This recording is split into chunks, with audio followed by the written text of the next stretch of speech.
자, 이번 시간은 정비사업 시행 등에 관한 쟁점 보겠습니다. 전체 절차 숙달하셔야 되죠. 그래서 먼저 건설계획, 사업시행 계획의 작성 및 인가라고 해서 사업시행 인가라는 개념이 있었고요. 두 번째, 자, 공급계획이라고 해서 관리 처분 계획의 작성 및 인가에서 관리 처분 인가가 있게 됩니다. 그러면 이제 원래 살았던 분들 이주하게 될 것이고요. 착공이 이루어지게 됩니다. 그래서 세월이 흘러서 인가된 사업시행 계획에 따라서 공사가 제대로 되게 되면은 이때는 준공 인가라는 것이 떨어지게 될 테고요. 준공 인가 후에 자, 소유권 이전해 드리겠습니다라고 해서 약속한 대로 발표하는 것을 이전의 고시라고 부르게 됩니다. 그럼 모든 권리관계 이전 확정은 이전의 고시의 다음날 이렇게 가게 됩니다. 그래서 우리가 도시개발법에서 환지처분 공고 있으면 환지처분 공고일의 다음날 새로운 권리를 취득하듯이 정비법에서는 이전의 고시의 다음날 새로운 권리를 취득을 하게 됩니다. 용어만 달라져요. 그래서 도시개발법에서는 이 파트를 실시계획의 인가라고 불렀었고, 도시개발법에서는 땅 분배해주는 계획을 환지계획의 인가 이런 식의 표현을 썼던 바가 있습니다. 그리고 준공검사라는 표현 썼고요. 환지처분 공고라는 용어를 썼었죠. 그래서 용어만 달라지고요. 본질적인 내용은 똑같아서 땅으로 배분해주는 계획을 환지계획이라고 부를 테고, 아파트 배분해주는 계획을 뭐라고 한다? 관리처분계획이라고 부르게 된다. 이게 이제 기본적인 절차가 되게 될 것이고요. 자, 먼저 사업시행 인가 등 관련해서 이 파트 그렇게 많이 출제가 안 되고요. 몇 개 포인트 딱 끊어서 외우셔야 됩니다. 그래서 사업시행 계획이라고 하는 거 건설 계획이다라고 해서 사업시행자, 자, 이 정비 계획이라고 하는 것에 부합되게 사업시행 계획서를 작성을 해야 된다. 그래서 정비 계획이라는 게 몇 층까지, 용적률 얼마, 건폐율 얼마, 이런 계획이 정비 계획이 되게 됩니다. 그래서 사업시행자는 조합이 보통 시행자가 될 텐데 지멋대로 지금 이제 사업시행 계획을 작성하는 게 아니라 정비 계획에 맞춰서 사업시행 계획을 작성을 합니다. 그래서 사업시행 인가를 하는 것도 시장 군수가 담당을 하게 됩니다. 왜? 정비 계획을 수립했던 사람이 시장 군수이기 때문에 자기가 수립했던 정비 계획에 부합하게 이 사업시행 계획서를 작성했는지 여부를 판단하는 과정, 사업시행 인가. 그래서 사업시행 계획서의 내용을 볼 텐데 이거 외워봤자 쓸모없고요. 패턴 기억하셔야 되죠. 포함된다, 오른편 그냥 끝나는 거야. 포함된다, 오른편에서 디테일 구성은 하지 않아요. 왜? 너무 양이 많아서 어떻게 내도 수험생들은 작살나거든요. 그래서 이 사업시행 계획서라고 하는 것은 새로 집을 짓는 계획이죠. 그래서 토지 이용 계획, 건축물의 높이, 용적률에 관한 계획, 그 다음에 정비 기반시설, 공동 이용 시설의 설치 계획, 이런 것이 주택단지를 만들어 가는데 필요한 계획이죠. 자, 우리가 앞 시간에 겁나 중요하다고 강조했던 거, 조비 시위만큼이나 많이 출제가 됐던 것이 바로 공동 이용 시설이라고 하는 개념이 있었죠. 공동 이용 시설에서 놀마작이라고 하는 것부터 시작했었죠. 놀이터, 마을회관, 공동 작업장, 구세화수해서 구세주는 화요일 수요일 오신다 해서 구세화수라고 해서 구판장, 세탁장, 화장실, 수도라고 하는 거, 그 다음에 타거탕이라고 하는 거 있었죠. 타가소, 그 다음에 이제 어린이집, 그리고 경로탕 해서 놀마작, 구세화수,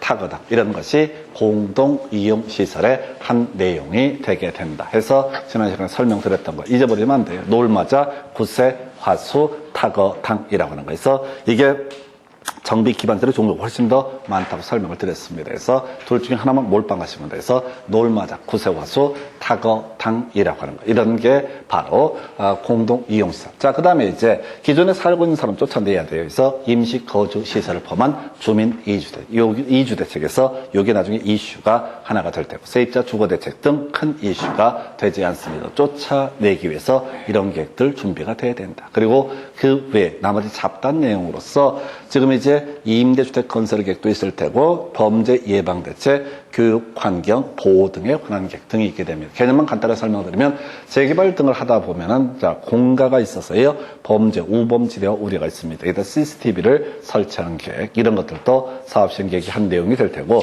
아이들이 통학로 확보할 필요가 있겠다. 그래서 주변에 200m 이내에 학교 등이 있을 때는 교육 환경 보호에 관한 계획, 이런 것이 사업시행 계획서. 그래서 아주 오래전에 나왔던 것이 이 사업시행 계획서 내용 관련해서 분양 이런 내용들은 분양은 들어가지 않는다. 공급에 관한 내용은 관리 처분 계획. 그래서 이런 식으로 해서 사업시행 계획서를 작성을 하고요. 건설은 뭐에 따라서 인가된 사업시행 계획에 따라서 건설이 이루어지게 된다. 이렇게 그림을 잡습니다. 건설은 뭐에 따라서 인가된 사업시행 계획에 따라서 해서 지금 나중에 요 질문 하나 볼 텐데 별 의미 없고요. 그 정도가 될 테고, 일단 이런 사업시행 계획서를 확정 짓는 것을 사업시행 인가라고 부르게 된다. 그래서 골 때리는 거 하나 봐야 돼요. 24회 때인가 나왔던 주제인데, 이 사업시행 계획 관련해서요, 지금 이제 사업시행자 인가는 믿음이 가지 않는다. 그러면 이제 일정한 돈을 미리 받아둘 수가 있습니다. 그래서 이게 지정개발자라는 개념이 될 텐데, 요거 얘기하기에 앞서서 앞에서 공부했던 내용들 확인해 봅니다. 국토기획법 등에서요, 조건부 인가, 조건부 허가라는 개념이 있었고요. 인가는 믿음이 가지 않게 되면 이행보증금을 예측해 할 수 있다. 그러나 믿을 수 있는 국가 지자체는 이행보증금을 예치하지 않는다. 그리고 나중에 건축법 가서 보게 되면 공사 현장 안전관리 예치금이라고 해서 천제곱미터 이상의 건물 등에 대해서 공사 현장 안전관리 예치금이라는 걸 받아냅니다. 근데도 믿을 수 있는 토지공사 지방공사는 예치금을 예치하지 않는다. 이런 얘기가 나와요. 그래서 좀 특이한 주제인데 한번 나왔으니까 이 정비사업의 시행자, 우리가 주로 앞에서 조합이라든가 시장, 군수, 토지, 주택공사 등 토지 등 소유자 이런 거 있었는데 좀 특수한 경우서 지정개발자라는 사람도 시행자가 될 수가 있습니다. 그래서 지정개발자라고 하는 것은 지주야, 지주. 그 동네 지주. 감는 땅을 많이 가지고 있는 사람을 지정개발자 해서 이런 사람이 사업시행자가 된다라고 했을 때 인간이 믿음이 가지 않는다. 그래서 공사비 20% 범위 내에서 일정한 금액 바로 예측해 할 수 있다라고 해서 정비사업의 100분의 20의 범주에서 그 금액을 예측해 할 수 있다. 숫자 중에서 드물게 답을 뽑았던 주제. 그래서 이게 이제 나중에 이 예치금 같은 경우는 정비사업이 잘 완료가 되면 다시 반환을 한다. 이런 논리 구조가 되는데 모르겠어요. 한 벌써 5년, 6년 전에 숫자 가지고 한번 답을 뽑았던 케이스. 다시 보겠습니다. 정비사업자, 정비사업 시행자가 지정개발자가 될 때 100분의 20의 범주 내에서 다 예측해 할 수 있다. 그 정도고요.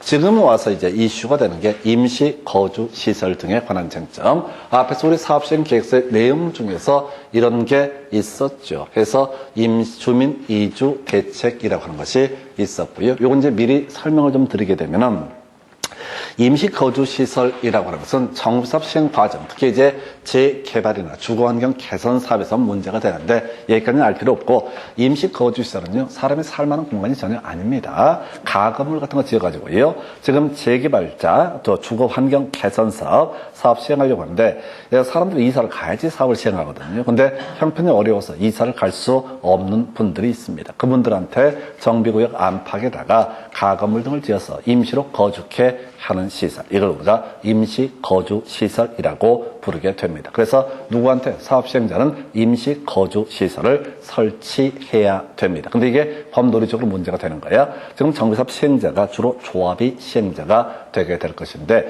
이게 이제 문제가 하나 터지는 게 뭐냐면 이 조합이 이 임시거주시설을 설치한다고 했을 때 이 사람이 산타클로스도 아니고 그다음에 공적인 기관도 아닌데 강제로 이제 임시거주시설을 설치하도록 규정을 하고 있어요. 그래서 혹시 이게 이제 현실적인 부분을 고려해서 일단은 조합이 설치를 하긴 하는데 이게 국가나 지자체가 토지 건축물이 있을 때 임시 거주 시설에 필요한 용도로 쓰겠다라고 하면 이때는 사용 신청을 거절할 수 없다. 즉 국가 지자체가 이걸 실질적으로 서포트를 해야 된다. 이런 취지가 되겠습니다. 시험 문제 답은요. 바로 예외적으로 신청을 거절할 수 있다. 그래서 딱 하나 외울게 제3자와 매매 계약을 체결했을 때 이때는 신청을 거절할 수 있다. 그래서 이 문제를 구성할 때요. 틀리게 나오든 맞게 나오든 답을 뽑을 때는 포인트가 뭐야? 제3자와 매매 계약을 체결했을 때 이때는 그 사용 신청을 거절할 수 있다라는 예외 항목을 하나 기억을 해 주셔야 됩니다. 그래서 이런 얘기라고요. 국가 지자체는 임시 거주시설로 쓰겠다라고 이런 사용 신청을 받으면 이를 거절하지 못하고 무상으로 쓰게 해줘야 된다. 이게 원칙이 되게 될 것이고요. 이때 만약에 국가지자체가 아직 등기를 넘겨주진 않았는데 제3자와 매매계약을 체결했다. 그래 임시 거주시설로 쓰겠다고 했던 그 시설에 대해서 이미 제3자와 매매계약을 체결했다. 그러면 이 사람을 보호하기 위해서 이때는 예외적으로 다 신청을 거절할 수 있다. 중간에 있어서 좀 까다롭긴 한데요. 제3자와 매매계약을 체결했을 때도 다 신청을 거절할 수 있다. 제3자와 매매계약을 체결했을 때 신청을 거절할 수 있다. 10년 사이에 한 번 나왔어요. 깊이 갈 거 아니고 제3자와 매매계약을 체결했을 때 신청을 거절할 수 있다. 기억하실 것은 제3자와 매매계약을 체결했을 때 신청을 거절할 수 있다. 그래서 한 10년 정도 통계 중에서 좀 유의미한 지문이 바로 이 아이. 나머지는 거의 이슈가 되지 않고요. 아까 지정개발도 100분의 20의 범주 내에서 정비사비 예측해 할 수 있다. 이런 주제가 나왔고요. 그 다음에 이제 검토 드리게 될 것이 좀 잡다한 얘기인가요? 바로 관리처분계획 나와 있습니다. 그래서 자, 이 관리처분계획 파트는 좀 그래요. 좀 그렇다는 게 지금 설명드리게 될 내용이 거의 시험에 나오지 않습니다. 그래서 관리처분계획, 인가 등에 관한 쟁점을 가지고 출제가 이루어지게 됩니다. 그래서 이게 16년간의 데이터다 보니까 설명을 드리긴 하지만은 별로 중요치 않고요. 뒤에서 관리처분계획, 인가, 효과 등에 관한 주제 기억을 하셔야 됩니다. 일단 기본 구조 잡으셔야 돼. 제일 먼저 관리처분계획이 뭐냐라고 했을 때 아파트 분양하는 방식을 가리켜서 관리처분계획 방식이다. 그래서 주거환경 개선도, 재개발도, 재건축도 모두 관리처분계획 방식을 채택할 수 있다. 그런데 그 중에 출제 이슈가 됐던 거 재건축에 있어서 역세권, 준주거적, 상업적에서는 바로 오피스텔 얼마 30%까지 공급하는 그런 관리처분계획 방식이 가능하다. 그러나 재개발이나 주거환경 개선 사업에 있어서는 재개발이나 주거환경 개선 사업에 있어서는 오피스텔을 공급할 수 없다. 지난 시간에 강조드린 그런 주제였었고요. 그래서 이게 이제 논리 구조가 본질적으로 관리처분계획은 의미가 아파트 분양하는 방식, 기준점에 대해서 보겠습니다. 간단하게 보고 버리시는 거야. 자, 일단은 정비구역 안에 토지 등 소유자 등에 대해서 다 분양을 하도록 한다. 그런데 지상권자 제외라고 되어 있죠. 그래서 재개발에 있어서 지상권자라고 하는 것은 토지 등 소유자의 범주에 포함이 되는데 얘는 어떻다? 제외한다라고 하는 거 요거 하나 이슈 삼았고 별로 안 중요해요. 그 다음에 이제 자 분양 설계에 관한 기준 1을 해서 자 일단은 자 공식 불분전자증이라고 하는 거 해서 분전증이라는 거. 이게 23인가 24일 때 구성되고 지금 6, 7년 사이에 안 나왔습니다. 그래서 분전증이라고 하는 것은 바로 기준 1을 전제로 해서 관리처분계획을 수립을 하게 된다. 분양 설계에 관한 계획을 수립을 하게 된다. 갑한테 몇 평짜리 아파트를 주고 을한테 몇 평짜리 아파트를 주고 이런 것을 가리켜서 뭐라고 한다? 분양 설계에 관한 계획. 그래서 원래 분양 설계에 관한 계획은요, 분양 신청 기간이 만료되는 날까지 기다렸다가 선착순 분양하는 것이 아니고 분양 신청 기간을 정해놓고 그때까지 분양 신청한 사람을 대상으로 해서 다 분양 설계에 관한 계획을 수립하는데 분전증이라고 하는 거 이건 다시 나와도 어차피 수험생 입장에서는 거의 모를 얘기죠. 그래서 분전증 들어가게 되면 어떻다? 이때는 바로 기준이라고 해서 특정한 날짜를 전제로 해서 소위 분양 설계에 관한 계획을 수립을 하게 된다. 자, 이 얘기를 하려면 우리 앞 시간에 공부했던 것 중에서 도시개발구역, 정비구역 안에서 허가를 받아야 되는 행위 있었죠? 예, 땅 생기고 나무 생기고 건물 생기고 1월 이상 물건을 쌓아놓은 행위는 어떻다? 허가를 받아야 된다. 땅 생기는 게 뭐야? 공유 수면의 매립, 토지의 분할이라고 하는 거. 나무 생기는 게 식재, 벌채 이런 거 있었죠? 식재, 벌채 이렇게 단순해 갔어요. 그 다음에 건물 생기는 게 가설, 건축물의 건축. 그 외 물건을 1월 이상 쌓아놓은 행위는 어떻다? 허가를 받아야 된다. 이렇게 이제 허가를 받도록 했던 얘기. 특히 토지 분할이라든가 가설, 건축물의 건축 등에 대해서 허가를 받도록 했던 취지는 보상금을 노리고 또는 아파트 여러 채를 부양받으려고 쪼개기 하는 것을 막기 위해서 이런 행위는 반드시 어떻다? 허가를 통해서만 가능하다. 이것도 똑같은 논리 구조예요. 원래 지금 재개발, 재건축 사업 등을 한다라고 했을 때 지분 쪼개기 하면 큰 돈을 벌 수 있다라는 이미지가 이게 전제가 돼 있어. 과거에 하여튼 아파트 분양만 받으면 이제 떼돈 번다라는 이런 이미지가 있던 적이 있었고요. 그래서 이 조항의 취지라고 하는 것은 정비구역 지정이 되게 됩니다. 정비구역을 지정을 하게 됩니다. 그러면 사람들이 뭘 한다고요? 이제 끊임없이 쪼개기를 하는 거야. 아까 우리가 한 사람이 다수의 필지 가지고 있으면 한 사람으로 계산한다. 여러 사람이 하나의 필지를 가지고 있으면 어떻다? 이때는 공유하고 있으면 한 사람으로 계산한다. 그럼 어떻게 돼? 아파트를 많이 분양받으려면 지분 쪼개기 하면 되는 거야. 한 사람이 여러 개 필지를 갖고 있으면 고모, 그 다음에 이모, 딸, 아들 다 동원해서 여러 명 이름으로 분양 신청을 하는 것이 나름의 하나의 방법이 되게 될 테고, 또 여러 사람이 하나의 필지를 가지고 있으면 어떻게든 간 땅을 분할을 해서 개별 필지 단위로 가지고 있으면 또 아파트 분양 신청을 많이 할 수가 있다. 이런 식으로 지분 쪼개기를 하는 사례가 왕왕 있어 왔습니다. 그래서 우리 법에서는 자, 니들이 아무리 지분을 쪼갠다라고 할지라도 정비구역 지정하고 일정한 날, 이걸 우리가 기준일이라고 얘기합니다. 기준일이 뭐냐? 이런 건 시험에 나오지 않아. 기준일을 기준으로 해서 또 다 분양자 신청의 내용을 판단을 하겠다. 그래서 기준일 후에 나중에 땅을 쪼갠 사람은 다 인정하지 않겠다. 이걸 줄여서 분전증이라고 얘기합니다. 대충 보시는 거야. 분할돼 있죠? 분할 나와 있죠? 어차피 공부할 때 이 문장을 다 읽어서 푸실 수는 없다고 그랬어요. 키워드를 끊어서 가셔야 돼. 분할이라고 하는 거. 그 다음에 좀 어려운데 분리소유 나와 있죠? 분리소유 나와 있죠? 토지와 건물이 동일한 소유에 속해 있다가 토지와 건물을 각각 토지 소유자, 건물 소유자로 쪼갠다고. 아까 토지 소유자와 건물 소유자가 다르면 각 1인을 뭘 본다? 토지 등 소유자로 보게 된다. 그 얘기를 끌고 들어오는 거야. 그 다음에 이제 전환이라고 하나 나와 있죠? 요건 이제 공법, 나중에 건축법이나 이런 걸 봐야 하는데, 자, 단독주택이라고 하는 것은 소유자 한 명입니다. 다 세대주택은 소유자가 여러 명입니다. 머릿수를 늘리는 거야. 그래서 전환이라고 하는 거. 마지막 뭐가 있어요? 증가라고 하는 거 나와 있죠? 분전증 나와 있죠? 이게 다 지분 쪼개기라고요. 이 지문을 읽으려고 하시면 안 된다고.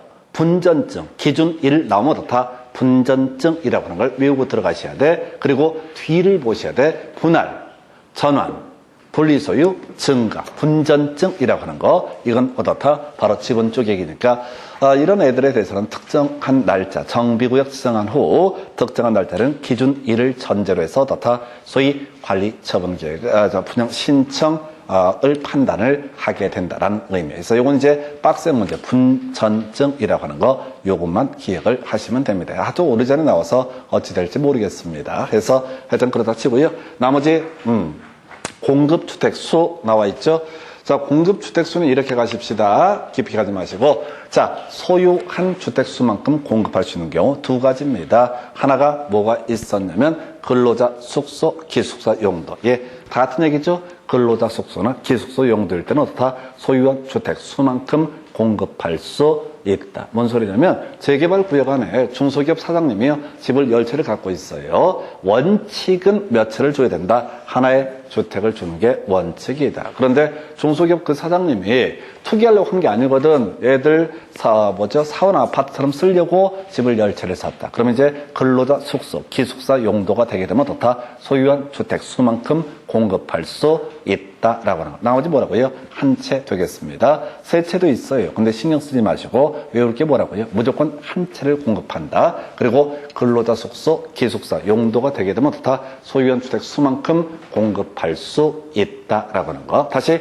소유한 주택 수만큼 공급할 수 있다라는 명제 앞에는 근로자 숙소, 기숙사 용도였을 때는 어떻다? 소유한 주택 수만큼 공급할 수 있다. 나머지는 다 뭐라고요? 한 채씩만 공급을 하게 된다. 그래서 이걸 앞에서 또 읽어버리잖아요. 게임 끝납니다. 뭔 소린지 모르니까 공부해 가는 방법 중에 하나가 뒤만 보는 거야. 소유한 주택 수만큼, 보유한 주택 수만큼 공급할 수 있다라는 명제가 있으면 그 앞에 뭐가 들어가야 된다고요? 근로자 숙소, 기숙사 용도 이렇게 가시는 거야. 그리고 나머지 모르면 다 뭐라고요? 소유한 주택자자 한 채의 주택만 공급을 하게 된다. 이게 이제 미리 말씀드린 게 시험용입니다. 그래서 실질적으로 소유한 주택 수만큼 공급할 수 있는 게 한 5줄짜리가 한 서너 개 더 있어. 근데 지문 길이 때문에 그건 출제를 하지 못합니다. 이것도 그래. 17회인가 마지막 구성 쟁점 삼았고 그로 한 채 주택을 공급한다. 이 쟁점을 두 채 주택을 공급한 데서 이렇게 틀리게 뽑아냈어요. 이유는 출제위원들의 입장에서 생각해 보셔야 돼. 지문 길이가 말도 못하게 기니까 분석하기도 너무 복잡할 정도로 어려워요. 그러니까 안 내. 근데 이제 보통 이 공법 이런 거 공부하시는 분들 그런 거 위주로 막 공부를 해. 그리고 이제 학원 선생님들 이빨 깝니다. 실무하려면 이런 걸 알아야 된다고. 그럼 또 이제 걔들처럼 또 그걸 또 해보겠다고. 점 따고 나서 걱정하시라. 점 따고 나서 걱정하시라. 실무는 개뿔. 이렇게 많이 외워갖고 이빨 까잖아요. 싫어라 해. 나 같은 사람이 가서 확인 설명을 한다 하십시다. 그러면 사람들이 재수없어 합니다. 재수없어요. 뭔 소린지도 모르겠는데 뭐라고 씹으리고 있고 말도 못 알아먹겠는데. 그래서 결국은 그 사람이 듣고 싶은 얘기는 지금 살 때야. 돈 된다니까 요 얘기를 듣고 싶은데 이 지역은 투기 과열지구로서 어쩌고 저쩌고 조정 대상지이라서 양도소득세 중과의 문제가 발생할 수 있으면 재수없어 한다니까 저 새끼가 지금 물건을 사러 왔는데 뭔 약을 파는 거야. 그래서 사러 왔다가도 짜증나가지고 그냥 가십니다. 그래서 요는 시험용으로 맞춰서 보셔야 된다고. 우리가 지금 공부하는 거하고 실무하고는 아무런 관련도 없고 관련이 없다고요. 그래서 이 학원 쪽에서 뭐 공부하는 게 부동산을 한다. 부동산은 제 사장님한테 물어보면 알고요. 그냥 어떻게 해야 되는가. 전화 받을 때 이렇게 예의 바르게 받는다. 그리고 기싸움에서 이겨야 된다. 이런 걸 저한테 가르쳐 주셨어요. 그래서 그걸로 다 끝나는 거지. 뭐 이빨로 안 돼. 자, 다시 몇 채 주택 공급한다. 저분은 저한테 참고적으로 배우십니다. 그래서 저는 중개업 가서 안 배울 거예요. 그래서 그러면 이제 다시 무조건 몇 채? 한 채. 하나의 주택만 공급한다. 근데 근로자 숙소, 기숙사 용도가 되면 어떻다? 소유한 주택 수만큼 공급할 수 있다. 딱 요 정도의 문제면 지금까지 한 15년 정도의 문제는 다 소화하실 수 있습니다. 그리고 확률상 안 나올 거예요. 거의 나오지 않습니다. 그렇게 보셨고요. 자, 그 다음에 이제 나와야 되는 주제가 현금으로 청산할 수 있다. 나와 있죠? 예, 현금으로 청산할 수 있다. 읽어보지 마시고 이걸 갖고 틀리게 되면 현금으로 청산할 수는 없다. 이렇게 나오는 거예요. 전혀 의미 없다고요. 그 다음에 끝머리 공유 지분을 교부할 수 있다. 나와 있죠? 그래서 이걸 가지고 지난번에 틀리게 나올 때 공유 지분을 교부할 수 없다. 이렇게 낸다고. 앞에 내용 길잖아요. 내용이 억수로 길다고요. 이거 시험장에서 읽었다가 거의 토할 정도라고. 그래서 읽어서는 의미 없고 현금으로 청산할 수 있다. 공유 지분을 교부할 수 있다라고 하는 거. 이렇게 이제 가야겠고요. 그 다음에 이제 개별 기준 하나 볼까요? 재건축에 있어서는 지금까지 얘기했던 몇 가지 논의들이 있었잖아요. 다 무시하고 저번 전원의 동의가 있게 되면 자신들의 정한 기준에 따르게 된다. 이렇게 가는 거예요. 그러니까 지금 우리가 공부하는 개념 자체가 아무 의미가 없어. 게다가 실질적으로요. 분양 이 관리처분의 기준은 시도 조례를 통해서 정해지기 때문에 이거는 이제 시도 조례를 만들 때 기준점, 큰 틀의 기준점을 얘기하는 것이고 실무와는 아무런 관련이 없습니다. 자, 그 다음에 이제 총회 1개월 전까지 통 요건 이제 나중에 예상 문제 할 때 살펴보실 주제고 그 다음에 이제 공부하실 주제가 관리처분계획 인가의 변경이라고 하는 것을 설명을 드리도록 하겠습니다. 자, 그래서 변경이라고 하죠. 자, 요 얘기 하려면은 우리 앞에서 조합을 설립해서 정관 작성해서 설립해서 시장군청 때 인가를 받아야 했었고요. 근데 이러이러한 상을 변경할 때 어떻다? 신고하고 변경할 수 있다. 그거 기억나시죠? 정관의 내용정 점점점을 변경하려면 신고하고 변경할 수 있다. 이 얘기 하나 있었고 두 번째가 3분의 2 이상의 동의를 얻어야 된다. 이 얘기는 조비시위라고 하는 두 가지 패턴이 있다고요. 그래서 경면상의 변경은 신고하고 변경할 수 있다. 그래서 그 경면상은 시험에 나오면 다 경면상이니까 신경 쓰지 마시고 그리고 하나가 같이 정관의 변경 관련해서 조비시위라는 개념이 하나의 이슈가 됐던 바가 있습니다. 그래서 지금 이 파트에서 뭐가 이제 문제가 되냐면 신고상이 포인트가 돼. 좀 이따 문제 가지고 설명드릴 텐데, 신고상. 키워드라고 하는 것을 정리하면, 변경하는 때는 어떻다? 신고하면 된다. 이렇게 돼 있습니다. 변경하는 때는 어떻다? 신고하면 된다. 뒤에 끄트머리 글자가 뭐라고요? 변경하는 때 어떻다? 신고하면 된다. 라고 하는 거 해서, 자, 이래서 지금 변경하는 때 이런 게 있게 되겠고, 나중에 이제 교재 가지고 비교해 드릴게요. 요거 이제 지난번 문제 좀 어려운 거, 불이익을 받는 자가 없는 경우에 하는다. 이걸 가지고 불이익을 받는 자가 있는 경우 이렇게 틀리게 구성이 된다. 이건 문제 보면서 하나 설명을 드리게 될 겁니다. 그래서 일단은 기본 틀이에요. 변경하는 때 어떻다? 신고하면 된다. 변경하는 때 어떻다? 신고하면 된다. 아까 우리 앞에서 조합의 정관을 변경할 때도 시장군수한테 신고하면 된다. 이렇게 기억하셨죠? 경미현상 6개가 있다고 그랬어요. 그걸 외워서 효부를 보는 게 아니라 변경하는 때 어떻다? 신고하면 된다. 요것도 일단 다른 건 빼버리고 변경할 때는 어떻다? 신고하면 된다. 이걸 외우셔야 된다고 좀 이따 문제를 통해서 제가 하나 더 차를 붙여드릴 텐데 단순화시킵시다. 와 진짜 공부 쉽다 해서 변경하는 때 어떻다? 신고하면 된다. 이런 세상이 없습니다. 선생님들이 다 설명해 주거든. 이것은 이런 것이고 저건 저건 것이고 설명을 다 해줘.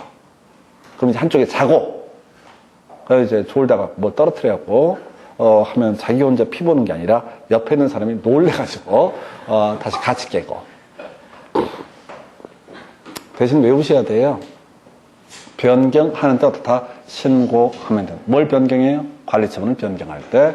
뭘 변경해요? 정관을 변경하는 때 어떻다? 시장군수에게 신고. 시장군수까지 외우십시다 해서 자 변경하는 때 어떻다? 시장군수에게 신고하면 된다. 일단 가십시다. 변경하는 때 어떻다고요? 신고하면 된다. 두 군데 나온다고요? 조합의 정관 변경할 때 한번 출제가 됐었고 그리고 또 하나 정비법에서 관리처분객 인가에 변경할 때 신고하면 된다 해서 변경할 때 어떻다? 신고하면 된다. 변경할 때 어떻다? 신고하면 된다. 변경할 때 뭐라고요? 신고하면 된다. 누구한테? 시장 군수한테. 요건 요렇게 외우시면 돼요.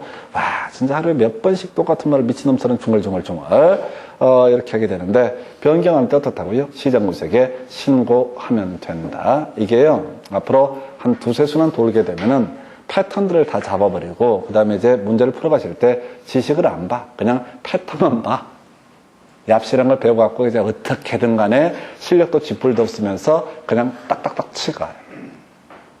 좀 이따 이 문제 푸는 걸 알려드릴게요. 이렇게 변경한 데 어떻다? 신고하면 된다.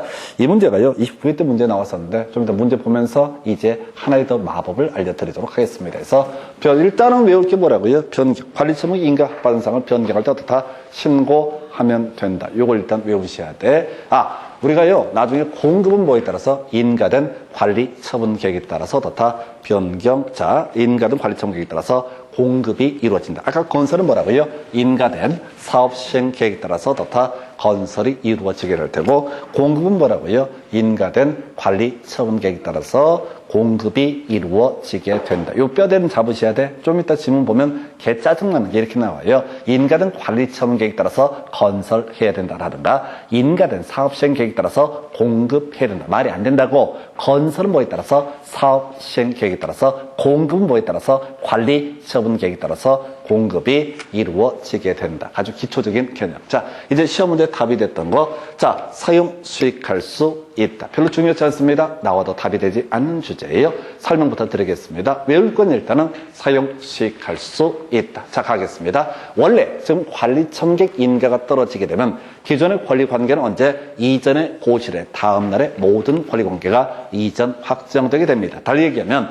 관리 첨객 인가가 있다 할지라도 실제 권리 취득 시기는 언제? 이전의 고시일의 다음 날. 그러면 이전의 고시일까지는 권리 관계 변동이 발생하지 않는다. 예를 들어서 내가 재개발 조합의 조합원으로서 30평짜리 아파트를 하나 분양받기로 결정이 됐어요. 이걸 나중에 공인중개사법에서는 입주권이라는 표현을 쓰게 됩니다. 관리 첨객 인가가 떨어지면 동호수가 특정되기 전의 상태를 가리켜서 입주권이라는 용어를 쓰게 됩니다. 자, 그런데 입주권을 가지고 있는 건 별개의 문제로 이 사람의 기존 지분권은 기존 토지에 관한 소유권은 언제? 이전의 고시일까지는 변동되지 않습니다. 자, 우리가 민법에서 소유권이라는 것은 배타적인 권리입니다. 사용수의 처분, 지 멋대로 할 수 있습니다. 그런데 재개발 구역 안에 어떤 토지 소유자가 장난을 치게 됩니다. 야, 내 땅 밟지 마! 라고 이렇게 빈정상한 거예요. 어느 날부터 기분 나빠가지고 내 땅 밟지 마! 포크레인 아저씨 오다가 놀래갖고 멈추게 됩니다. 정비사업 진행이 되지 않습니다. 그래서 소유권 자체는 이전의 고실의 다음날 옮겨가야 되지만, 소유권 이전의 고실의 다음날 소유권 넘어가야 되지만은,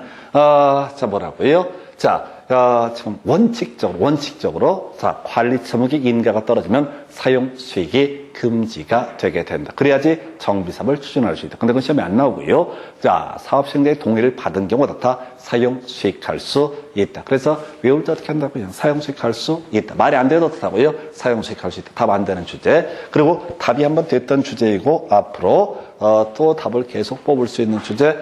외울 게 뭐예요? 외울 게 뭘 외워야 되냐고. 문장은 못 외워, 여러분들이. 예? 철거할 수 있다요? 아니, 어쩌다 맞춰놓고 또 움찔하고 쫄아요. 예, 그렇게 가시면 된다고. 철거할 수 있다. 끝. 철거할 수 있다. 끝이라고요.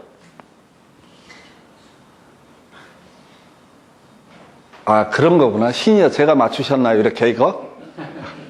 아니, 과정은 되게 복잡한데 시험용으로 접근하실 때는 뭐라고요? 철거할 수 있다. 여러분이 수험 출제위원으로 생각해 보시자고. 요걸요, 틀리게 내고 싶어? 그럼 어떻게 되겠어요? 중간 바꿔치기 안 해. 복잡 싫어가지고. 너무 복잡한 거야. 그러니까 이게 철거할 수 없다, 이렇게 뽑아버리는 거지. 지문 길이가 장난이 아니게 길다고요. 그럼 수험생들한테 이 지문을 깔아주면서 철거할 수 없다, 이렇게 깔아놔도 대부분 여기까지 문장 호흡이 길어가지고 못 따라온다고. 읽다가, 항상 읽는 방법을 알지. 이거 쫙 읽어가다가, 잠깐만, 내가 뭐라고 했지? 다시. 사업시행자는 폐공가의 밀집으로 범죄 발생의 우려가 있는 경우. 그러면 이제 딱 머릿속으로 떠오르는 거지. 폐공가가 있는 재개발 구역을, 개판의 동네를. 그러다가 다시 시험 문제 돌아왔으니까 잊어버렸어. 그럼 또 읽기 시작해. 그러다가 소유자의 동의 동그라미 쳐놓고, 그러다가 또 이제 옆에서 뭐 기침하니까 잠시 놓쳐. 그럼 또 어떻게? 다시 읽어. 그러면 이것만 갖고 1분 걸려요. 철거할 수 있다. 설명드릴게요. 원래 이제 개념은 이런 거야. 이 문제는 전혀 별개 문제로, 원래 철거는요, 관리 처분직 인가가 떨어져야죠. 다 철거할 수 있습니다. 공급계획 확정돼야지 철거할 수 있다고요?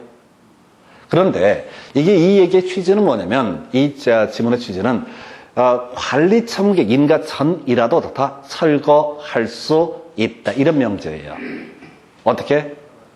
폐공가 때문에 온 동네가 개쓰레기가 돼버리는 거야. 그러면 형편 좀 되시는 분들은 이 정비구역은 개발행위가 제한적으로 묶여버리기 때문에 건물 못 고칩니다.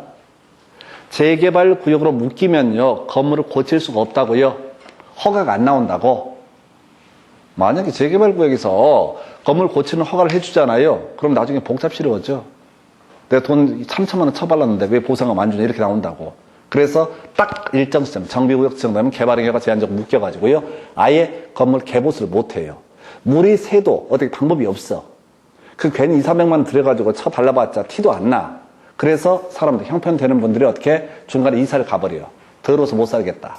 맨날 조합에 지지고 먹고 싸우고 진행은 안 되고 승질하니까 가버리는 거야.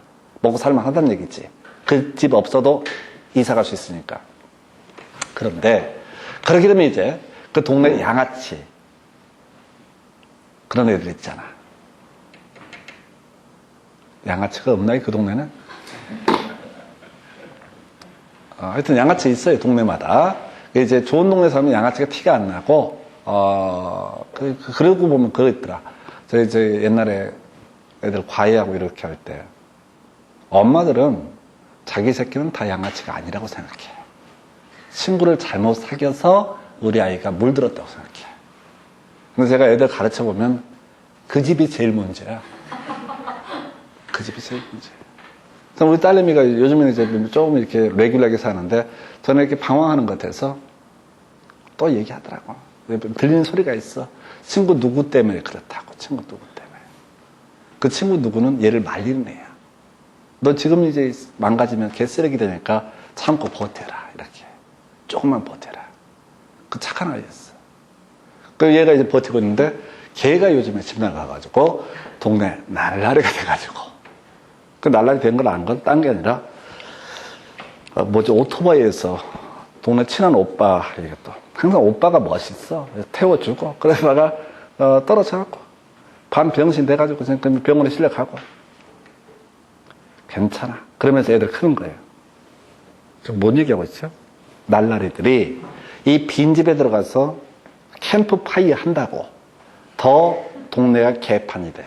그래서 미리 관리청객 인가천이라도 동의, 그 다음에 시장구세 허가 등을 받게 되면 어떻다? 철거할 수 있다. 이 긴 얘기의 결론이 뭐라고요? 철거할 수 있다. 이걸 함정을 못 파요. 웬만하면 사고 나니까. 그래서 한번 지난번에 옳은 걸 고르셔. 철거할 수 있다. 수험생들은 이 철거할 수 있다를 읽기 위해서 뒤지게 막 읽었어. 그러나 뒤에 철거할 수 있다 오른편. 앞으로 나오면 틀린 편이면 철거할 수 없다라는 식으로. 그러니까 항상 바라봐 주실 이렇게 출제위원들 입장에서 아까 제가 문제를 계속 분석해 드린 취지가 뭐냐면 본질적으로 대충 냅니다. 틀리게 내든 맞게 내든 어렵게 내든 쉽게 내든 그거는 별개 문제로 그렇게 그냥 개념 없이들 내요. 그냥 알바니까 자기들 알바로 이거 하는 거니까 깊이 있게 생각하지 않습니다. 그러니까 만약에 출제하려면 저 같은 사람이 들어가면은 잘 할 수 있죠. 왜냐면 수험생 수준도 대충 알고 어떻게 약 올리면 이 사람들이 시험 볼 때 이번 시험 너무 쉬웠어 행복해 가서 합격 확인해 봐야 되는데 막상 보니까 다 틀리게 만드는 이런 기술은 이게 직업적으로 이걸 해봐야 알아요. 근데 출제위원들은 대학에서 이제 강의하는 분들이고 별 관심이 없기 때문에 대충 냅니다. 그래서 하여튼 혹시 협회 쪽에 내는데 아는 쪽이 있으면 저를 한번 추천을 해주세요. 그래서 전 과목을 사람들이 시험 볼 때는 매우 행복하지만 나와서 채점하는 순간 어떤 새끼야 이렇게 만들 수 있게 퍼펙트하게 문제를 만들어 줄 수 있어요. 자, 하여튼 간에 왜 이렇게 뭐라고요? 철거할 수 있다. 이렇게 보셨고, 자, 공급은 뭐에 따라서? 관리 처분 계획에 따라서 공급 관리가 이루어져야 된다. 별 의미 없죠? 그럼 여기서 제일 어려운 게 뭐야? 신고하고 변경할 수 있다. 아까 관리 처분 계획 인가받은 거 어떻다? 바로 자 변경 어떻다? 신고하고 시장구세 신고하고 할 수 있다. 이거 하나밖에 영역가가 없어요. 난이도도 제일 높은 게 EI. 그럼 뒤에는 딱딱 끊어서 가시면 되는 주제. 자 이제 자 한 페이지를 넘기면 다 끝나버렸습니다. 그래서 자 사업이 다 끝났어요. 뭐에 따라서 인가된 사업 시행계획에 따라서 공사가 다 완성이 됐습니다. 자, 그러면 이제 공사 끝났습니다라고 사인해 주는 걸 뭐라고 합니다? 준공인가라는 표현을 쓰게 됩니다. 자, 구조 보셔야 돼요. 사업 시행 인가 있고요. 그래서 인가된 사업 시행계획에 따라서 공사가 제대로 됐다라고 하는 것을 뭐라고 합니다? 준공인가. 앞에서 정비계획을 수립했던 사람이 시장군수이고요. 사업시행 인가를 해줬던 사람. 자, 이렇게 대개발에도 좋아했던 사람이 시장군수니까 준공인가도 누가 한다? 시장군수. 이거 할 때마다 생각할 게 있죠. 도시개발법에서 준공검사 전에 준공검사 전에 자, 사업 시행자 사용할 수 있다 없다? 사용할 수 있다. 도시개발법에서요. 채비지 사업 시행자 준공검사 전에 허가 없이도 어떻게 할 수 있다? 사용할 수 있다. 자, 10년 동안 2번 답이 됐던 명제. 여기서는 거의 다룰 주제가 없어요. 그래서 낼 수 있는 지문이 하나예요. 동별, 세대별, 구역별로 허가할 수 있다라고 하는 거. 준공 전에 어떻다? 사용할 수 없어야 되겠죠. 원칙은. 근데 예외적으로 어떻다? 바로 허가받으면 사용할 수 있고 허가받으면 사용할 때 동별, 세대별, 구역별로 허가할 수 있다. 이게 뭐냐면은 약간 이제 주택법 가면 공부를 하게 될 텐데 그거예요. 그거. 다른 거 필요 없고 구경하는 집이라고 하는 거 나와 있죠? 구경하는 집 있죠? 아파트 완성된 다음에 구경하는 집 보여주는 거 아닙니다. 그래서 아파트 완성되기 전에 홈커밍데이라고 해서 하여튼 이름도 영어로 쓰고 지랄돼요. 하여튼 간에 홈커밍데이에서 가게 되면은 제가 한번 가봤거든요.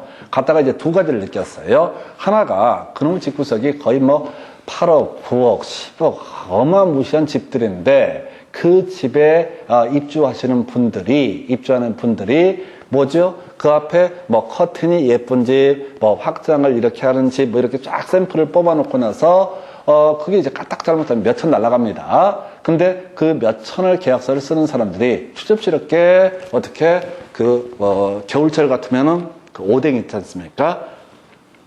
오뎅 있잖아요. 오뎅 같은 거 이렇게 그 건설사나 이런 데서 끓여놓고 있다고 중간중간 쉬엄쉬엄 가시면서 구경하시면서 오뎅 드세요. 야, 그거 처먹으려고 줄을 서갖고 벌벌벌 떨면서 여름철에는 수박 화채 처먹으려고 줄 서가지고 근데 그 사람들은 가서 지금 몇 억짜리 집을 갖고 논하는 사람이고 좀 있다가 눈에 뭐가 씌어가지고 확장한다고 해서 3천만 원 꼬라박을 사람들인데 300원도 안 되는 오뎅을 먹으려고 줄을 서가지고 이렇게 벌벌벌 떨고 있는 모습. 그래서 제가 그때 어떤 일이 있어서 한번 갔는데 저는 또 가서 안 되겠습니다. 그 자리에 많이 온 사람이 중개업자들이에요. 뭐 이제 분양권 팔 거냐 살 거냐 이런 것도 물어보고 정보도 수집하고 근데 와서 저한테 인사를 합니다. 겁나 반가운 눈빛으로 잘 지냈냐고. 누구신지 내가 어떻게 알아? 근데 이제 뭐 TV도 하고 뭐 또 그다음에 각 학원을 싸돌아 다니면서 약을 팔러 다니다 보니까 그분들 입장에서는 약간 또라이 새끼가 하나 있었는데 어쨌든 증을 땄잖아. 그럼 괜찮은 이미지가 있어. 또라이라도 괜찮아. 증만 따면은. 근데 우리 한 몇 년 만에 여기서 만난 거야. 이게 겁나 반가운 거야. 그건 잘 지냈냐고. 누구신지 대놓고 물어볼 수는 없잖아요. 누군지도 몰라요. 네 이렇게 하면서 뒤로 짱박했던 기억이 있습니다. 그래서 오늘 말씀의 주제 구경하는 집 동별 세대별 구역별로 허가할 수 있다. 전혀 중요치 않습니다. 그래서 그 정도고요. 자 이제 이전의 고시라는 개념이 나옵니다. 서시행자 이전하고자 할 때 그 내용을 지자체 공부에 고시한 후라고 되어 있죠. 뒤적은 필요 없고요. 소유권을 이전하고 싶으면 어떻다? 이전해 드리겠습니다라는 고시를 하게 됩니다. 이걸 보여드린 이유는 실제 소유권 취득 시기는 언제라고요? 이전의 고시의 다음 날이라고 하는 거. 도시개발법에서는 환지처분 공고일의 다음 날, 정비법에서는 뭐라고요? 이전의 고시일의 다음 날이라고 하는 거. 예, 너무나 상식적인 내용. 여기까지는 쓸데없는 소리고 이제 한 페이지를 넘겨서 가서 보게 되면은 소유권의 취득 시기라는 것이 나와 있습니다.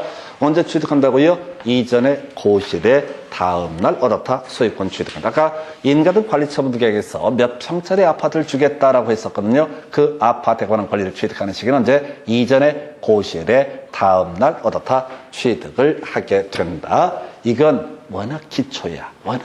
여기선 제일 쉬운 게 뭐야? 고시가 있는 날의 다음 날. 이건 이제 상식 얘기고요. 답을 뽑고 싶으면은 외울 게 뭐예요? 설정된 것으로 본다. 나와 있죠? 외울 게 뭐예요? 설정된 것으로 본다. 얘는 틀리게 낼 수 없어요. 설정 안 된 것으로 본다. 이렇게 낼 수는 없거든요. 설정 안 된 것으로 본다. 이렇게 내면 그 새끼는 세상에 불만 있는 출제위원이야. 말이 안 되잖아. 설명 간단히 드릴게요. 자, 갑이라고 하는 사람이 자 기존의 재개발 구역 안에 A라는 토지를 가지고 있었다. 그리고 여기에는 을이라는 저당권자가 있었다. 그래서 갑이라는 사람이 A라는 토지를 대상으로 해서 B라는 아파트를 분양을 받았다. 자, 이 갑이라는 사람 B라는 아파트의 소유권 취득하는 시기 언제라고요? 이전의 고시일의 다음 날. 그럼 뭐 그러다 치고 저당권 같이 따라와야겠죠? 저당권 따라가야 되잖아요. 저당권만 혼자 놀 수 있을 수는 없잖아요. 같이 움직이니까 따라가는 거. 이걸 우리가 뭐라고 한다? 설정된 것으로 본다. 이건 저당권만 있는 게 아니라 가등기 담보권, 전세권, 뭐 모든 권리가 다 따라가는 걸 뭐라고 한다? 설정된 것으로 본다. 그래서 얘는 보통 옳은 걸 고르셔야 할 때 답이 됐었고 최근에 나오지 않았습니다. 그런데 이게 지금 중간 얘기를 절대 보지 마시고 뭐라고요? 설정된 것으로 본다. 이렇게 얘는 나오면 답이 될 가능성이 높아요. 옳은 것을 고르시오. 왜? 이 일부를 오려내서 출제가 되기 때문에 겁나 어려운 문제. 내용을 보시는 게 아니라 뭐야? 설정된 것으로 본다. 예, 이렇게 보셨고요. 그 다음에 이제 이전의 고시에 따른 법적 효과에서 정비구역의 해제 의제라고 하는 게 하나 있어요. 자, 정비구역을 지정한 목적은 뭐죠? 정비사업을 하기 위해서 지정하는 게 정비구역입니다. 근데 이전에 고시가 있다는 얘기는 이제 정비사업 다 끝났다. 땡땡 종척 끝났다는 얘기거든요. 그럼 당연히 정비구역은 해제가 된 것으로 본다라고 하는 거. 자, 이건 논리적으로 이해되시면 그걸 충분해요. 전혀 가치가 없어요. 왜? 이 주제에서도 기승전결, 결론 파트가 있거든요. 해서 이전의 고시가 있는 날에 다음 날에 해제된 것으로 본다. 출제 포인트. 바로 이전 고시에 따른 정비구역 해제는 조합의 존속에 영향을 미치지 아니한다. 라고 하는 거 나와 있죠? 미치지 아니한다. 그럼 미친다는 뭐라고요? 해자, 틀린 표현 가는 거죠. 자, 우리 도시개발법 할 때, 환지처분 공부할 때 다시 기억하겠습니다. 자, 먼저 본다 또는 취득한다 라고 하는 표현 나오면 이제 환지처분 공고일에 다음날 소멸한다라는 명제가 있으면 이제 환지처분 공고일이 끝나는 때, 그 다음에 행정상 처분으로서 종전토지에 전속하는 처분에 대해서는 영향을 미치지 아니한다. 이런 게 이슈가 됐었다고요. 자, 그래서 이 아이 마찬가지야. 정비구역 해제가 됐다라고 했을 때 조합은 해산된 것으로 본다. 요걸 한번 답을 뽑았어요. 자, 조합은 계속 존속합니다. 무슨 얘기인가 하니 이전에 고시가 있다 할지라도 법 체계상 뒤에서 보겠지만 청산금을 주거니 받거니 이런 문제가 발생할 수 있고요. 잘못 분양한 경우가 있다고 갑한테 35평짜리를 분양을 해야 되는데 이게 어떻게 하다 보니까 실수로 이전에 고시할 때 33평짜리가 분양이 됐다. 그러면 갑은 조합을 상대로 소송을 제기되니까 조합이 죽어버리게 되면 큰일 나요. 그래서 자, 정비구역 해제도 불구하고 조합의 존속에는 영향을 미치지 아니한다라고 하는 거. 외울 게 뭐라고요? 영향을 주지 아니한다. 조합은 계속 존속하게 된다. 앞쪽을 보지 말고 자, 이 명제를 깊이 있게 안 낸다고. 요즘에 출제 트렌드가 과목을 불문하고 기본 출제 트렌드가 뭐냐면은 전체를 다 뭉뚱그려서 지문 5개를 구성하는 게 일반적인 출제 경향이야. 그래서 문제가 더럽게 어려워. 5개를 다 소화하시려고 그러면 말도 못하게 어려워. 그래서 이제 답이 되는 주제를 찾아가시면 훨씬 쉬워져요. 그림만 잡는 거예요. 그래서 요거 하나 이슈. 자, 그 다음에 저당권의 물상 대위라고 해서 민법에서 공부하는 거죠. 자, 저당권의 소멸 사유, 저당 목적물이 멸실되게 되면 어떻다? 저당권은 소멸하죠.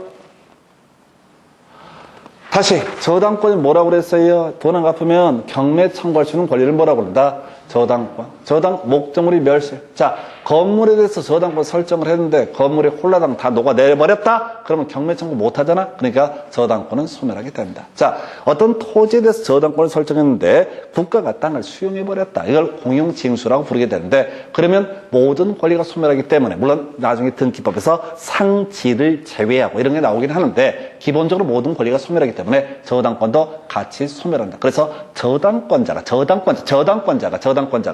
자, 이 사람이 받게 될 보상금, 청산금에 대해서 저당권을 행사해서 우선 변제를 받는 것을 저당권의 물상대위라고 부르게 됩니다. 민법에서는 그게 이슈가 됐었죠. 다른 건 부차적이고 멸실에 따른 화재보험금 청구권, 자, 공용징수에 따른 수용보상금 청구권에 대해서 저당권을 행사할 수 있다. 이게 민법에서 출제 이슈가 될 테고요.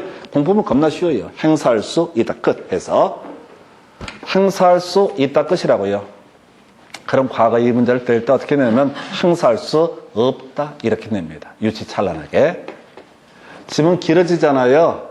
지문 길어지면 출제위원들은 아까 철거할 수 있다 없다 이렇게 내듯이 그냥 제일 마지막 단면 살살 바꿔치기 해요. 근데 이제 이 맥락을 모르시는 수험생 입장에서는 혹시 중간에 뭐 함정 팠을까봐 죽어라고 쳐다봐요. 그러니까 전혀 맥락 이해를 못합니다. 그래서 다시 갑시다. 소유권 취득 언제 한다고요? 이전에 고시의 다음날. 그럼 저당권 등도 다 따라오게 됩니다. 이걸 우리가 설정된 것으로 본다. 근데 따라왔는데 배신감을 느꼈네. 왜? 누가? 아까 이 아이가 이 저당권을 예를 들어서 그 피담보 채권이 3억이야. 토지 가치가 5억이야. 그런데 이놈의 새끼가 아파트를 분양받게 보니까 2억짜리 분양을 받았어. 저당권자가 와보니까 목적물 가치가 5억에서 2억으로 줄어버렸어. 그러면 다 변제 받아봤자 자신의 채권의 우선 변제를 받을 수 없기 때문에 이 사람이 받게 될 청산금에 대해서 어떻다? 저당권을 집행해서 우선 받아내는 것을 저당권의 물상대위 이런 얘기인데 그거는 전혀 별개의 문제로 우리가 기억할 건 뭐라고요? 저당권을 행사할 수 있다라고 하는. 그러니까 실질적으로 제가 좀 설명드릴 때야 깊이 있게 설명을 드리지만 여러분들이 이 문제를 가실 때는 어차피 봐봤자 모르니까 뒤만 딱딱딱딱 해서 이 파트를 복습하려면 좀 심하게 얘기하면 한 2분 이내에 끝내버리셔야 돼. 그래서 쓱 보고 나서 넘어가. 그리고 나서 다음에 한 번 더 봐. 그러면 나중에는 문장을 다 외워버려요. 좋은 머리를 가지고 문장을 외우신다고. 그럼 나중에 시험 보실 때는 뒤만 싹싹싹 보는 거야. 외우면 몇 개 안 되니까. 마음이 얼마나 편한데요. 모르고 찾아갈 필요도 없고. 자, 그렇게 설명을 드렸고. 자, 그 다음에 이제 검토 드릴 주제가 청산금 얘기가 이제 나오게 되는데, 자, 청산금의, 자, 제일 중요한 키워드, 분할 징수, 분할 교부할 수 있다. 어디서 나왔었어요? 도시개발법에서 출제가 됐었죠. 분할 징수, 분할 교부할 수 있다. 원래 논리 구조는 이전의 고실의 다음 날 청산금이 확정되게 됩니다. 그때 많이 받은 사람도 있고 적게 받은 사람도 있을 겁니다. 근데 그래서 이 이전의 고시가 있다 할지라도 조합의 존속에는 영향을 주지 아니한다. 왜? 조합하고 소송 붙어야 되니까 이런 이슈가 되게 되는데 앞에 뭐라고 써 있죠? 이걸 읽으시면 안 됩니다. 그냥 왜 이렇게 뭐라고요? 분할 징수, 분할 교부할 수 있다. 그러니까 전에 문제 구성할 때 이 중에 하나를 뽑아. 그리고 두 개 사유가 있는데 그 중에 아무나 하나 뽑고 끝머리 이런 자 분할 징수할 수는 없다. 분할 교부할 수는 없다. 그래서 현실에 있어서는 뭐냐면 이전의 고시일까지 다 나누어서 주거니 받거니 하고 자 금전관계가 다 정리가 됐을 때 그때 뭘 한다고요? 바로 자 이전의 고시라는 것이 이루어지는 것이지 이전의 고시를 하고 나서 주거니 받거니 하는 문제는 아니다. 그래서 왜 이렇게 뭐라고요? 분할 징수, 분할 교부할 수 있다라고 하는 거. 이 맥락을 나중에 보시게 되면 진짜 시험은 쉬워요. 내용은 대단히 어려운데 시험이라는 것은 진짜 간단해요. 자, 그렇게 보셨고 그 다음에 소멸시효. 요게 최근에 한번 답이 됐었죠. 우리가 공법상 채권의 소멸시효 몇 년? 5년 되겠습니다. 민사채권의 소멸시효 몇 년? 10년 되겠습니다. 돈 구워줬는데 어떤 이유가 있어 돈을 갚지 않네? 10년의 기간이 지나면 시효 완성으로 그 채권은 소멸하게 됩니다. 근데 공법상 또 세법에서 채권은 기본적으로 소멸시효 몇 년? 5년 되겠습니다. 지금 청산금이라고 하는 것도 도시개발법도 그렇고 정비법도 그렇고 공법의 영역이다 보니까 청산금의 소멸시효 몇 년? 5년. 이 자체는 어렵지가 않아. 그런데 지난번 함정 봤어요. 청산금이 확정되는 시기가 언제입니까? 이전의 고시일입니까? 이전의 고시일의 다음 날입니까? 했을 때 청산금이 확정되는 시기가 언제야? 이전의 고시일입니까? 이전의 고시일의 다음 날입니까? 청산금이 확정되는 시기가 이전의 고시일입니까? 이전의 고시일의 다음 날입니까? 이건 그만은 없어. 이게 이제 생각을 해야 된다고. 청산금이 확정되는 시기가 이전의 고시일입니까? 그 다음 날 확정이 됩니까? 다음 날이 돼야 확정이 돼요. 뭘 받아야지. 이전의 고시일의 다음 날 소유권 취득한다고 그랬잖아요. 그죠? 그러면 어떤 사람은 많이 받은 사람도 있을 테고 어떤 사람은 적게 받은 사람도 있겠죠? 적게 받은 사람한테는 청산금을 교부를 해야 되고 많이 받은 사람은 청산금을 받아내야 된다고. 그러면 얼마를 주고받고 하는 문제는 언제? 이전의 고시일의 다음 날이 돼야지 어떻다? 청산금 채권이 확정이 되게 됩니다. 그래서 청산금의 소멸시효라고 하는 것은 이제 이전의 고시일의 다음 날부터 5년간 행사하지 않게 되면 시효 완성으로 소멸한다. 그래서 지금 숫자 몇 개 뒤지게 외웠던 게 있는데 이 숫자 5년은 중요한 게 아니야. 이게 진짜 어려웠던 게 5년은 맡겨주고요. 이전의 고시일로부터 5년간 행사하자면 자 시효 완성으로 소멸한다. 이렇게 한번 냈던 적이 있어요. 그래서 제가 부탁을 드리는 것이 자 아까 조비 10이라든가 4343 이렇게 몇 개 답이 되는 숫자를 제외하고 나머지 숫자는 항상 의심하셔야 돼. 의심하셔야 돼. 숫자는 맞고 앞뒤에서 트릭을 쓰는 사례가 있다. 해서 다시 청산금 채권은 이제 이전의 고시일의 다음 날 확정이 된다. 그러면 이때 청산금 채권이라고 돈 받을 권리라고 하는 것도 이전의 고시일의 다음 날 발생할 테고 그 날로부터 5년간 행사하지 않게 되면 시효 완성으로 소멸하게 된다. 이런 식이에요. 그 외에 자, 안 내는 것들이 있겠죠? 징수, 위탁할 수 있다. 이건 도시개발법 두 군데 나왔었죠. 자, 시군구청장 등에게 어떻다? 징수를 위탁할 수 있다. 수수료 몇 프로? 4%. 이게 이제 아주 오래전에, 한 17, 18년 전에 나왔던 그런 문제인데, 항상 똑같아요. 시장구석에 징수를 위탁할 수 있다. 키워드 뭐라고요? 위탁할 수 있다. 수수료 뜨면 얼마? 4%. 100분의 4라는 건 4%를 의미합니다. 그래서 이 정도까지 끊었다가 이제 내용 가지고, 문제 가지고 설명드리겠습니다.